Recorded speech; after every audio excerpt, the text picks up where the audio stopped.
No, never. Says Allah in the Holy Quran, Wallahu mutimmu nuurihi walau karihal kafirun. Footnote 8. Allah will perfect His light even if the disbelievers hate it. Translator. Furthermore, those who have an ingrained tendency to cast doubts dub such miracles and signs as sleight of hand. But a prophecy as such admits of no doubt. That is why prophecies have been proclaimed as the great signs and miracles of prophethood. Both the Torah and the Holy Quran testify to this truth. No miracle can match a prophecy. Hence, the elect of God are to be recognized by their prophecies because prophecies are the crucial criteria decreed by God Himself. He says, La yuzhiru ala ghaybihi ahadan illa man irtaza min rasul. This means secrets of the divine are only revealed to the chosen prophets of God. It should also be borne in mind that some prophecies contain fine and abstruse meanings which, for their subtlety, cannot be comprehended by the short-sighted ones who can only understand the very obvious. Such are the prophecies as are usually rejected. Those who are prone to be hasty and impetuous cry out that these prophecies have not been fulfilled. It is in this context that Allah says, وَظَنُّوا أَنَّهُمْ قَدْ كُذِبُوا. Footnote 10. The disbelievers thought that they had been told a lie. People create doubts about these prophecies which in reality come to be fulfilled according to divine precedence. Even if the manner of their fulfillment is incomprehensible, the duty of a believer and God-fearing person is to consider the prophecies which are plain and obvious, instead of those which are subtle, and note how many of them have come true. Outright rejection is contrary to righteousness. One should consider with honesty and fear of God those prophecies which have already been fulfilled. But who can muzzle the mouth of the impulsive? I am not the lone victim of such treatment. Moses alayhi salam, Jesus alayhi salam, and the Holy Prophet sallallahu alayhi wasallam underwent similar ordeals. Little wonder, therefore, if I too face opposition. This was always going to happen, as it was in exact consonance with divine practice. I, for one, believe that one single testimony is enough to convince and overwhelm a true believer. But here we see not one, but hundreds of signs. In fact, I can say with full authority that these signs are virtually innumerable. Is it not enough for a sign that the promised one was to conquer the hearts and win over his opponents? One who fears God and reflects with honesty and wisdom will have to admit that these signs are from God.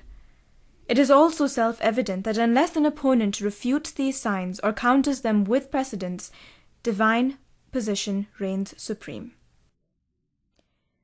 To sum up, my heart is filled with gratitude for God who has appointed me. He rescued me from the storm of fierce opposition that raged against me in this city, a storm that moved all the way to Delhi. But through God's grace, I emerged out of it safe and sound and triumphant. He has brought me back to this city when more than 300,000 men and women have sworn allegiance to me. Not a month goes by without another 2,000 to 4,000 or sometimes 5,000 people joining the Jamaat. God sustained me at a time when my own people had risen against me. Man feels helpless and forlorn when his own people turn against him, for it is these who constitute one's limbs and organs. They are his only support. Of course, people of other faiths would oppose, for they would feel their faith was under attack. But when one's own people turn against him, it is no small matter to survive and succeed. It is a great sign indeed. I have to say it with deep regret and a heavy heart that people were not only hasty but also callous in opposing me. The only point of dispute between us was the death of Jesus alayhi salam, which I proved and continue to prove on the authority of the Holy Quran, the Holy Prophet's practical example, Sunnah, the consensus of his companions, reason, logic, and authentic Islamic literature. The Hanafite school of jurisprudence, the definitive verses of the Holy Quran, traditions of the Holy Prophet ﷺ, reason and evidence based on Islamic law, Sharia, are all in my favor. But before even examining my views at length or listening to my arguments, these people crossed all limits in opposing me, so much so that they called me an apostate and imputed to me whatever their whim or fancy dictated. In keeping with the demands of honesty, righteousness, and fear of God, they should have asked me to explain my viewpoint. Had my position been against the word of God and the Holy Prophet ﷺ, then they would of course have had the right to describe me in whatever terms they wished, and call me an impostor, antichrist, and what not. But I have stressed from the very beginning, and still do, that to deviate, however slightly, from the Holy Quran and the Holy Prophet ﷺ is an act of rank disbelief. It is an article of faith with me that whoever digresses from this path is accursed and damned. I have expounded this in very clear and positive terms, not only in public lectures, but in as many as 60 books. Indeed, this has been my constant preoccupation and concern. If these opponents of mine had the fear of God in their hearts, were they not obliged to ask me why my belief appeared to them as un-Islamic? Indeed, without giving the matter a second thought, just on hearsay, they at once labelled me a disbeliever. I am amazed at this temerity on their part, for the life or death of Jesus ﷺ is in the first place not a prerequisite to being a Muslim. Do we demand any such pledge from the Hindus or Christians who convert to Islam? What is required of them is no more than to proclaim, Amantu billahi wa malaikatehi wa kutubihi wa rusulihi wal qadri khairihi wa sharrihi min Allahi ta'ala wal ba'si ba'dul maut. Footnote 11. I believe in Allah, His angels, His books, His messengers, divine providence regarding good and evil, and the resurrection. Translator.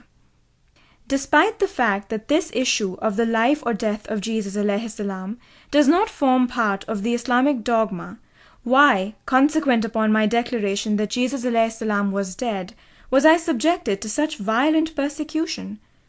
Why were my followers branded apostates and antichrists, and to the extent that they were denied burials in Muslim graveyards, and their possessions were lawfully snatched, and it was considered legal to forcefully keep their women as mistresses outside wedlock, and to murder them was considered a good deed deserving reward in the hereafter, and so on and so forth.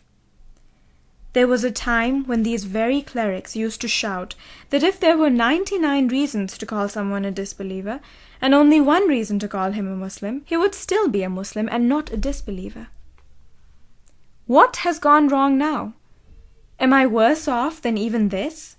Do my Jamaat and myself not solemnly pronounce Ashhadu an la ilaha illallahu wa ashhadu anna Muhammadan abduhu wa rasuluhu? Footnote 12. I bear witness that there. Do I or my followers not observe the prescribed prayer? Do we not fast in Ramadan? Do we not follow the rules and articles of faith laid down by the Holy Prophet ﷺ? I swear by God that I and my followers are Muslims and have firm faith in the Holy Prophet ﷺ and the Holy Quran, as is incumbent on all true Muslims. I solemnly believe that even the slightest deviation from Islam results in damnation. I also believe that all bounties and blessings man can possibly receive, and the closest he can ever get to God, is only, repeat only, possible through genuine submission to and consummate love for the Holy Prophet ﷺ. Without him, there is no path to piety. It is also my conviction that Jesus Christ ﷺ did not physically ascend to the heavens, nor is he still alive. To believe that Jesus ﷺ is alive is highly insulting and derogatory to the Holy Prophet ﷺ. I cannot stand this sacrilege even for a moment. Everyone knows that the Holy Prophet ﷺ passed away at the age of 63 and lies buried in his tomb at Medina, which millions of pilgrims visit every year. If it is disrespectful to believe in the death of Jesus ﷺ, or even to think of it, Then I ask, how can you permit this insolence and disrespect with regard to the Holy Prophet sallallahu alaihi wasallam?